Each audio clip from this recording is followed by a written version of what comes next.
Good evening students. तो कल हमने जो मजमून निगारी की थी, मैंने आपको मजमून लिखने के कुछ तरीके बताए थे। मजमून में कल मैं कुछ कमेंट सेक्शन में पढ़ रहे थे, कुछ बच्चे बोल रहे थे कि हमें बताओ कि मजमून निगारी जो है कुछ ऐसे बताओ, जो ऐसे मजमून बताओ जो हमें एग्ज़ाम में आए। तो मैंने जो आपको एग्ज़ाम ऐसे कल करवाया था तालीम निस्वां, ये मोस्ट इम्पॉर्टेंट मजमून है, ये बेहतरीन जो आजकल के दौर की एक ज़रूरत है, ये उस पर मैंने आपको करवाया था, तो ये काफ़ी ज़रूरत है। अब मैं अपना दूसरा जो लेक्चर है वो स्टार्ट करूँगा। उससे पहले मैं आपको बता देता हूँ कि जो आपने नंबर, जो बच्चे डर रहे हैं कि हम कैसे नंबर लेंगे, हमें उर्दू आता नहीं है, तो उनको लिए मैं आज एक सिंपल सी ट्रिक पहले आपको मैं बताऊंगा कि जिन बच्चों को उर्दू ज़्यादा लिखना नहीं आता है, सिर्फ पढ़ना आता है उर्दू और लिखने में उनको प्रॉब्लम हो रही है, तो उनके लिए मैं कुछ आपको एक दो टेक्निक बताऊंगा, उसके बाद मैं आपको स्टार्ट करूंगा। हमारा जो पोर्शन है उर्दू का, आपने जो लेक्चर देखा है उसमें हमने टोटल हमारा पेपर जो आएगा वो 50 मार्क्स का होगा। टोटल 50 मार्क्स का जो है वो हमारा पेपर होगा।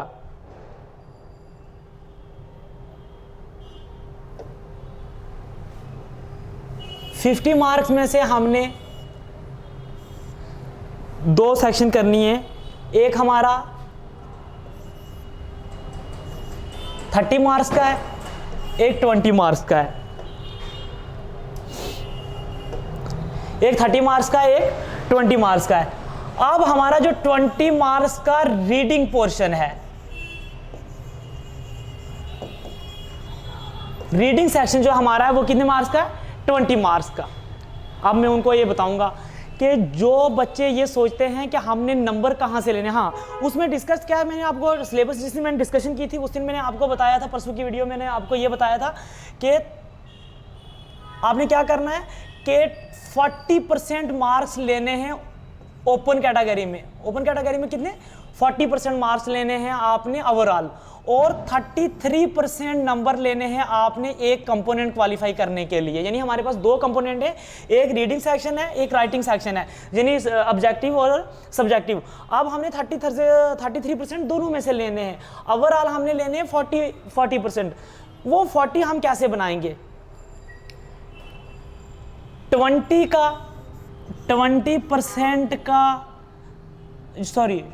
20 मार्क्स का जो है वो 20 मार्क्स का अगर हम 33% लेंगे, 20 मार्क्स का 33% आ रहा है 7 नंबर। कितने?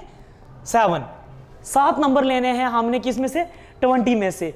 और 30 में से हमने नंबर लेने हैं 10।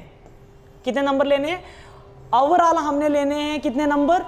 20, क्योंकि हमने 40%, ऐसे तो 33% जो है 50 का 17 मार्क्स आते हैं, लेकिन हमने कितने नंबर लेने हैं? 20 नंबर, 40%। अब सोचने की ये बात है कि 20 नंबर जिस बच्चे को बिल्कुल लिखना नहीं आता, जैसे मैं हिंदी की मैं बात करूं कि मुझे हिंदी पढ़ना आती है लेकिन मैं लिख नहीं सकता हूं, हिंदी पढ़नी आती है लेकिन मैं हिंदी लिख नहीं सकता हूं। इसी तरह बहुत से बच्चे ऐसे हैं जिनको क्या है, उर्दू पढ़नी जरूर आती है लेकिन लिखने में हाथ उनका ढीला है। कोई बड़ी प्रॉब्लम नहीं है, मैं उनको बताता हूं कि उन्होंने नंबर कैसे लेने हैं। क्या करना है कि हमने ऑब्जेक्टिव लिए, पहले हमने पोर्शन ऑब्जेक्टिव वाला कर लिया, फर्स्ट पोर्शन हमारा ऑब्जेक्टिव वाला। अब ऑब्जेक्टिव में क्या आता है कि हमारे पास एक पैराग्राफ आता है, पैसेज टाइप, जिसको हम पैसेज बोलते हैं, इंग्लिश में पैसेज बोलते हैं। पैसेज में से हमें क्या आएंगे? क्वेश्चन आएंगे। मैं आपको ये बताऊंगा कि जैसे यहां से शायद दिखाई ना दे आपको, पैसेज, हमारा एक पैसेज है, जैसे ज़ैल में दिए गए इक़्तिबासात का बागौर मुतालबा कीजिए और इसके हवाले से नीचे दिए गए सवालात का जवाब लिखिए। कि हमने जो पैसेज दिया है, पैराग्राफ दिया है, वो पढ़िए और उसमें से आपने क्या करने हैं कि क्वेश्चन आंसर निकालने हैं। क्वेश्चन हमने दिए हो गए, आंसर आपने निकालने हैं इक़्तिबास में से। तो आपने पहले पढ़ना है, वो पैसेज आपने पढ़ना है। पैसेज पढ़ के उसके बाद आपने क्या करना है कि कोशिश करनी है कि ये पैसेज पढ़ के 20 नंबर में से आप यहां से कम 13 या 14 मार्क्स ले लें। जिन बच्चों का दूसरे पोर्शन में हाथ ढीला है, लिखने वाले पोर्शन में हाथ ढीला है, तो कोशिश करें कि यहाँ से वो 13 या 14 नंबर ले जाएं। अब हमें दूसरे सेक्शन में क्या करना है कि 10 नंबर लेने ही लेने हैं। दूसरे पोर्शन में कितने? 10 नंबर हमने लेने हैं। उसका भी मैं आपको एक तरीका बताता हूं। क्या तरीका है उसका? कि हम एक पोर्शन इसका पकड़ते हैं, लेटर, खत लिखने वाला, इसका हम एक पोर्शन पहनते हैं, एक लेते हैं। उसका क्या रहता है कि जब हम पहला पोर्शन लेंगे खत का, जिसको मैंने आपको ऐसे में बताया था, हेडिंग, शुरुआत, क्या लेंगे हम? शुरुआत करेंगे। शुरुआत के हमें मिलेंगे 2 नंबर, जिसको हम इंग्लिश में हेडिंग बोलते हैं। किसी भी चीज़ की हेडिंग, चाहे वो एप्लीकेशन हो, चाहे वो लेटर हो, चाहे वो ऐसे हो, हेडिंग जो होती है, और ख़ासकर जो लेटर की हेडिंग होती है, उसके हमें मिलते हैं 2 मार्क्स, 2 नंबर। अब हमें बॉडी के 6 मार्क्स मिलते हैं। किसके? नफ्स के, जो बॉडी होती है उसके हमें मिलेंगे कितने? 6 मार्क्स हमें उसके मिलते हैं, जो बीच की बॉडी होती है। और हमें इख्तितामिया के मिलते हैं कितने? इख्तितामिया के मिलते हैं 2 मार्क्स। टोटल हमारे ये हो गए 10 मार्क्स का लेटर, 10 मार्क्स। आपने कोशिश क्या करनी है कि जो हेडिंग है, इसकी हेडिंग बिल्कुल नॉर्मल है। लेटर की हेडिंग जो मैं अभी आपको बताऊंगा, आज मैं आपको लेटर पोर्शन कराऊंगा, लेटर की हेडिंग जो है वो बिल्कुल नॉर्मल होती है, जहां से आप बैठे बैठाए 2 नंबर ले सकते हैं। ये 2 नंबर आपकी जेब में है, ये मैं आपको बताऊंगा कैसे ये 2 नंबर जेब में है, और ये 2 नंबर जो है ये भी आपकी जेब में है। अब बिल्कुल वो बच्चा तो एग्जाम में बैठेगा नहीं जिसको बिल्कुल उर्दू लिखना नहीं आती, अली बे पे ते टे, बिल्कुल ऐसा नहीं होगा। जिसको थोड़ी बहुत ही उर्दू आती होगी वो बच्चा बैठेगा, और वो बच्चा इतना लिखेगा कि आपको क्या मिल जाए? 1 या 2 नंबर यहां से मिल जाएंगे। जब 1 या 2 नंबर आपको यहां से मिलते हैं तो आपको बैठे बैठाए 6 नंबर मिल गए। 6 नंबर आपको आगे, बाकी कितना रह गया आपके पास? 4 नंबर रह गए। ठीक है, बाकी 4 नंबर। अब आगे हमारी ट्रांसलेशन। क्या ट्रांसलेशन है? एक पैराग्राफ पूछेंगे, और पैराग्राफ में आपने क्या करना है कि ये आ गया पैराग्राफ। पैराग्राफ जब आया तो पैराग्राफ में आपको आएंगे कि इंग्लिश से उर्दू या उर्दू से इंग्लिश ट्रांसलेट करना है। अब वो रही आपकी लक की बात कि जिन बच्चों को उर्दू कम आता है, तो उनको अगर उर्दू में पोर्शन आ गया, पैराग्राफ उर्दू में आ गया, तो उसकी बल्ले बल्ले। कैसे? कि आपको उर्दू पढ़ना आता है, थोड़ा उर्दू आप पढ़ रहे हो, उर्दू पढ़ के जब आपको उसको ट्रांसलेट करनी है, चाहे आप पूरा पैराग्राफ नहीं पढ़ सके, लेकिन क्या कर लोगे कि आराम से आप उसकी ट्रांसलेशन इंग्लिश में कर लोगे, इंग्लिश का ट्रांसलेशन पोर्शन, और वहां से आराम से आपके जो है 10 में से 4 या 5 मार्क्स आगे।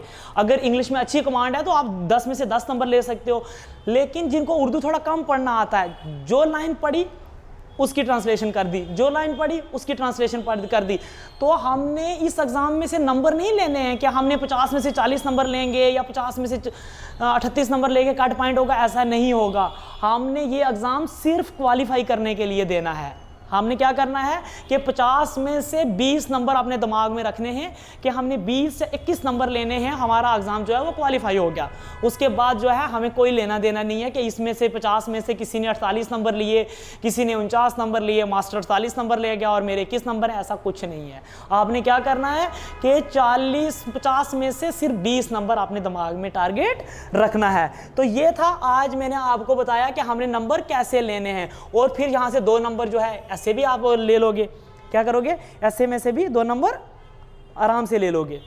तो ऐसे के हम, हाँ, जो कमेंट सेक्शन में मैं पढ़ रहा था कि हमें ऐसे बताओ, मैं आपको पूरे ऐसे जो है वो विद PDF जो है वो आपको दूंगा, और मैं आपको बताऊंगा। जैसे मैं ये पेपर लेके आया था आज आपके लिए, कि पेपर जो है पिछले साल का पेपर, जो लास्ट ईयर का पेपर था पटवारी का, उसमें आपको क्या पूछा गया था? आपको जो मजमून दिए गए थे ऐसे, वो था मदरजा झैल मजमूनात में से किसी एक पर 300 अल्फाज, यानी 2, अब पहले 300 दिया था उन्होंने पिछली बार, क्योंकि उस टाइम हमारा 100 नंबर का पेपर होता था, लेकिन अब कितना होगा हमारा ये 50 नंबर का, तो 100 वर्ड्स का दिया है आपको। तो इसमें आपने क्या किया था कि बच्चा मजदूरी के नुकसानात और इसकी रोकथाम, चाइल्ड लेबर, दिमाग में बैठा के रखना कि बच्चा मजदूरी क्या होता है, चाइल्ड लेबर, और सोसाइटी का इस टाइम का सबसे ज़्यादा चलने वाला जो काम है वो यही है। हमारे कॉन्स्टिट्यूशन में जो है वो बिल्कुल बैन है बच्चा मजदूरी पे, लेकिन आप किसी भी होटल, छोटे रेस्टोरेंट, कोई छोटे होटल में देखोगे, चाय बनाने वाली टपरियों पे या इस टाइम, तो यहाँ पे बच्चा मजदूरी चल रही है। तो बच्चे मजदूरी की रोक कैसे होनी चाहिए और उसके नुकसानात क्या हैं, बेहतरीन ऐसे है, इसको आप अपने दिमाग में बैठा के रखना। इसका चांसेस जो है वो मैक्सिमम चांसेस इसके रहते हैं। उसके साथ साथ तालीम निस्वां की ज़रूरियात, जो मैंने कल आपको तालीम निस्वां पे पढ़ाया था कि तालीम निस्वां का क्या इंपॉर्टेंस है और औरतों की तालीम क्यों होनी चाहिए। तालीम निस्वां, औरतों की तालीम, मुल्क की तरक्की में कौमी यकजाती का रोल, कौमी यकजाती इत्फाक में ताकत है, ठीक है, और नेशनल इंटीग्रिटी जो है, हमने क्या करना है कि बताना है कि अपना जो भाईचारा है उसमें जो मुल्क में वो मुल्क की तरक्की के लिए क्यों फ़ायदेमंद है। तो ये चीज़ें हमने, ये 3 बेहतरीन ऐसे हैं। इसके अलावा और भी बहुत सी चीज़ें हैं, डोरी सिस्टम जिसे दहेज की लानत हम बोलते हैं, दहेज हो गया, ये सारी चीज़ें जो हैं ये समाज में पाई जाती हैं और इन पे जैसे एक ऐसे ज़रूर आएगा। मैं आपको बोल रहा हूँ तालीम निस्वां, चाइल्ड लेबर जिसको बच्चा मजदूरी बोलते हैं, उसके बाद मुल्क की तरक्की में कौमी यकजाती, आपसी भाईचारा कैसे होना चाहिए और उसको मुल्क की तरक्की में वो क्या रोल अदा करेगा, उसके बाद हमारा डोरी सिस्टम जिसे हम बोलते हैं दहेज। तो ये चीज़ें जो हैं इसमें ज़रूर आएंगी। अब मैं आपको क्या करूँगा कि आज हम लेटर लिखना सिखाते हैं। वैसे ख़त होता क्या है? ख़त होता है जो लोग हमसे दूर होते हैं इनके नाम जो इबारत या जुमले लिखे जाएं। क्या होगा? जो लोग हम से दूर होते हैं उनके नाम जो इबारत या जुमले लिखे जाएं उसे खत कहते हैं। उसे क्या कहते हैं? खत कहते हैं। जम्मू, उधमपुर और कठुआ वालों बच्चों, उन्हें क्या कहते हैं? लेटर कहते हैं। जिनको उर्दू थोड़ी, मैं ये नहीं बोल रहा हूँ कि रजौरी पूंछ वाले बच्चों को बहुत उर्दू आती है, बहुत से ऐसे लोग हैं जिनको उर्दू कम आती है। वैली वाले भी बहुत से ऐसे बच्चे हैं जिनको उर्दू कम आती है। और मैंने कई बार ऐसे लोगों को देखा है जो अच्छी कमांड के साथ भी उर्दू को वो फेल कर देते हैं। किस वजह से? कि उनको टेक्निक्स नहीं होती हैं एग्ज़ाम में। एग्ज़ाम सिर्फ जो है वो पढ़ाई का नाम नहीं होता है, एग्ज़ाम टेक्निक्स का नाम होता है कि आप कैसे एग्ज़ाम क्वालिफाई करोगे। कई बच्चे इतने ऐसे शातिर होते हैं जिनको उर्दू बहुत कम होती है और चुटकियों में जो है वो एग्ज़ाम क्वालिफाई कर लेते हैं। रीज़न उसका क्या है? कि उन्होंने दिमाग लगाया होता है बिल्कुल आराम से। और मैं आपको बोल रहा हूँ, उन बच्चों को फिर से एक बार बोल रहा हूँ जो ये सोच रहे हैं कि हमसे उर्दू नहीं होगा, मैं आपको गारंटी देता हूँ कि आप 10 दिन या 15 दिन जो है वो उर्दू अच्छे तरीके से पढ़िए, हमारे साथ जुड़िए और साथ में न्यूज़पेपर, उर्दू न्यूज़पेपर लेके आप कोशिश कीजिए, जोड़ कर करके आप उसको लिखने की कोशिश कीजिए। आप पटवारी के एग्ज़ाम के लिए उर्दू क्वालिफाई करने के लिए ज़रूर हो जाएंगे, ये मेरा आपसे वादा है। तो ये क्या है? जो लोग हमसे दूर होते हैं उनके नाम जो इबारत या जुमले लिखे जाते हैं उसे क्या कहते हैं? ख़त कहते हैं। अब ख़त जो है वो लिखने का तरीका क्या है? जो ख़त लिखने का तरीका है वो क्या है? अब ख़त जो है वो लिखने में उसके चंद असूल होते हैं। हर चीज़ का कोई ना कोई क्या होता है? असूल होता है।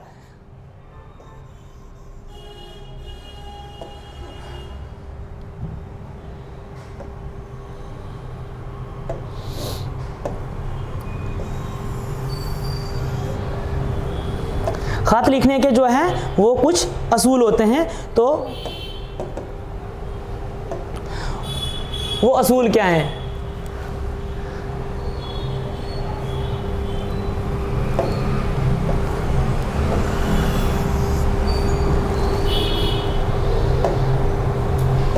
तो खत लिखने के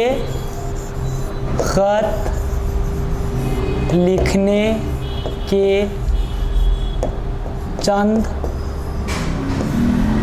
असूल, खत लिखने के चंद असूल। तो पहला असूल क्या है खत लिखने का? खत की शुरुआत में लिखने वाले का अपना मुकम्मल नाम और पता। क्या होगा? खत की शुरुआत में लिखने वाले का मुकम्मल नाम और पता। ये हमारा पहला पोर्शन जो है, क्या है उसमें कि खत लिखने वाले का मुकम्मल नाम और पता होना चाहिए कि खत कौन लिख रहा है। फिर उसके बाद जो है हमारा दूसरा है कि नई सतह पर मुखातब के इल्काब और अस्सलामु अलैकुम, कि जब हम नई सतह शुरुआत करेंगे क्या करते हैं कि खत की शुरुआत पहले हम इसको क्या करेंगे कि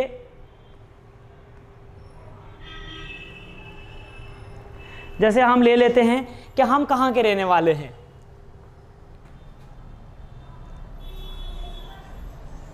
जम्मू। कहाँ के? जम्मू के रहने वाले हैं। फिर हम लिखेंगे यहाँ पे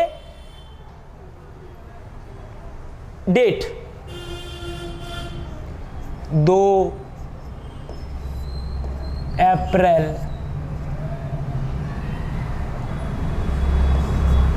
2021। ये हमने डेट और ये लिख लिया।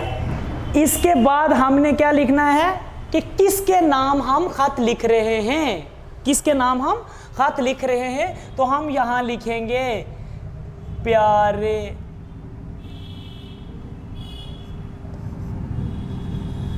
भाईजान, प्यारे भाईजान। हमने यहां क्या लिखा कि प्यारे भाईजान। अब हमने यहां लिखना है अस्सलामु अलैकुम। जैसे भी आप सलाम करते हैं, कोई आदाब कहता है, कोई सत श्री अकाल कहता है, कोई नमस्कार कहता है, जो भी आप जिस तरीके से जो भी बोलोगे वो हमने यहाँ पे लिखना है। इसे हम बोलते हैं सलाम का अरब। जैसे भी आप विश करना चाहते हो उसको, तो आपने यहाँ लिखना है। फिर मैंने आपको क्या बोला था कि हमने 2 नंबर लेने हैं। ये काम मैंने 2 नंबर का कर दिया है। क्या ये 2 नंबर आपके समझो मिल गए? आपके 2 नंबर एग्जाम में सीधे सीधे यहां से आगे।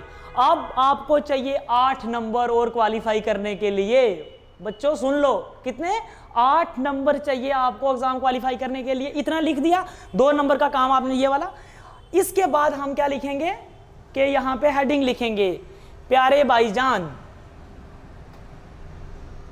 मुझे आपके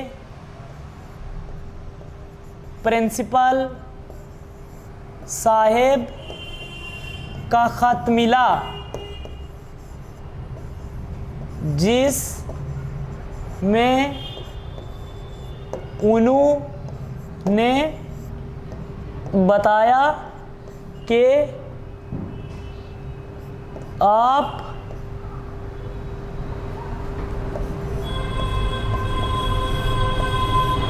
पढ़ाई के साथ साथ खेल कूद पर बिल्कुल ध्यान नहीं देते। भाई मैं मानता हूँ कि पढ़ाई ज़रूरी है, लेकिन आपको अपनी सेहत का ख्याल भी रखना चाहिए। इसलिए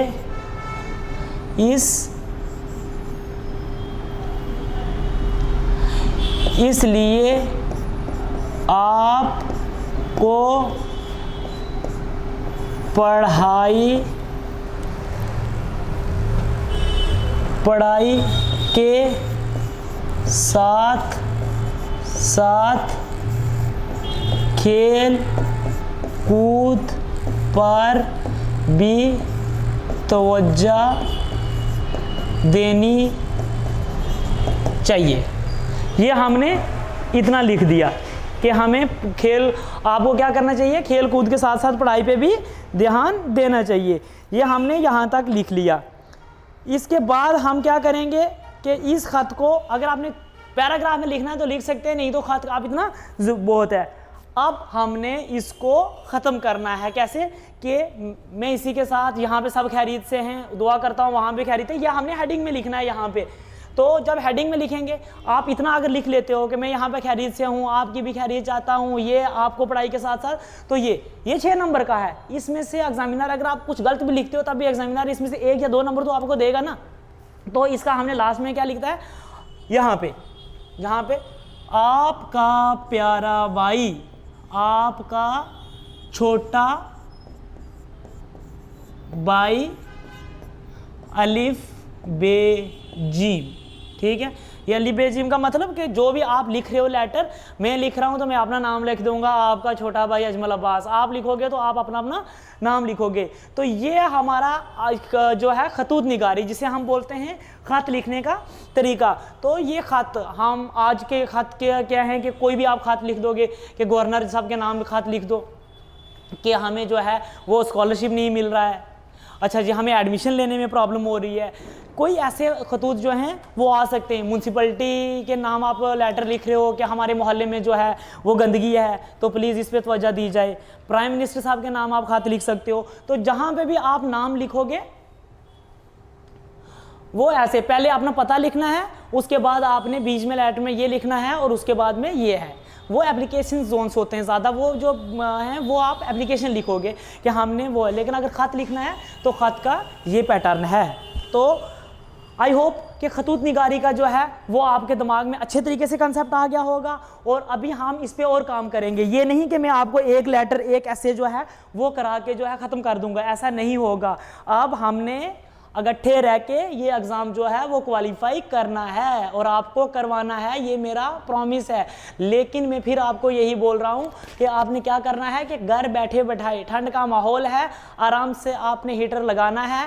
हीटर लगा के आपने क्या कर देना है कि अजमल सर का आपने यूट्यूब खोलना है, वहाँ पर जॉब्स अड्डा खोलना है, जॉब्स अड्डा को सब्सक्राइब करना है। सब्सक्राइब करके आपने मेरी वीडियो में जाना है, वीडियो खोल के और आपने पटवारी बन जाना है बैठ के उर्दू पढ़ के, ठीक है। क्योंकि आपको बाकी सब सब्जेक्ट के साथ साथ उर्दू भी उतना ही ज़रूरी है जितने बाकी सब्जेक्ट हैं। इसलिए जो है वो आप मेरे साथ जुड़िए, जॉब्स अड्डा के साथ जुड़िए और आप जो है आराम से जो है वो क्या करेंगे, पटवारी बन जाएंगे। और रही बात कि पैराग्राफ, आपका स्ट्रांग जोन, जिनको उर्दू थोड़ा कम आता है उनका स्ट्रांग जोन क्या है कि जो पैसे पैराग्राफ आएगा तो पैराग्राफ जो है वो आप आराम से जो है वो करेंगे बैठ के। पैराग्राफ कैसे होगा कि आपको उर्दू सिर्फ लिखना पढ़ना आना चाहिए।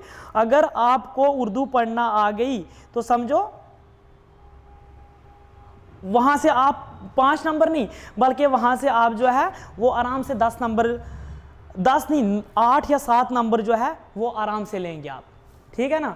आराम से 8 या 7 नंबर लेंगे। क्यों कि वो खुद राह चुनते हैं आसमानों की, परिंदों को नहीं दी जाती तालीम उड़ानों की, जो रखते हैं हौसला आसमान छूने का, उन्हें नहीं परवाह होती गिर जाने की। इसलिए क्या है कि जो लोग उड़ना जानते हैं वो नहीं सोचते जो कि हमने वापस किस टाइम आएंगे, हम गिर जाएंगे या नहीं गिरेंगे। जो आसमान छूने की तवक्का रखते हैं ना कि हमने आसमान छूना है, फिर उनके दिमाग में ये नहीं होता कि हम नीचे ज़मीन पे आके गिरेंगे या ऊपर जाएंगे। इसलिए मैं आपसे भी यही बोल रहूँगा कि ये नहीं सोचना कि हम फेल होंगे या पास होंगे, वो ऊपर वाले के हाथ में है। आपने मेहनत करनी है और क्या करना है कि एग्ज़ाम क्वालिफाई करना है। इसके साथ साथ मैं तमाम अहले जम्मू को, अहले हिंदुस्तान को और ख़ासकर अपने स्टूडेंट्स को जो है वो दिवाली की मुबारकबाद देता हूँ। अल्लाह करे ये दिवाली आपकी ज़िंदगी में बहुत सी खुशियाँ लाए और अगली दिवाली पे आप सब पटवारी बने हों। इसी के साथ मैं अलविदा लेता हूँ। खुदा हाफिज़।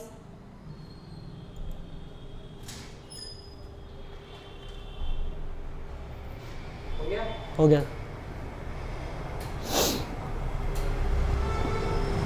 नहीं हो रहा है, स्टॉप नहीं हो रहा।